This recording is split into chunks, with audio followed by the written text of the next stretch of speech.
Уважаемый, ты что так нервничаешь?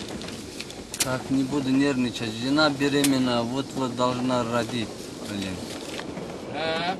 Вот когда моя была беременной, то на 9-м месяце читала 2 капитана. Так двойня родилась, двойня! Точно, точно. Моя читала 3 мушкетера.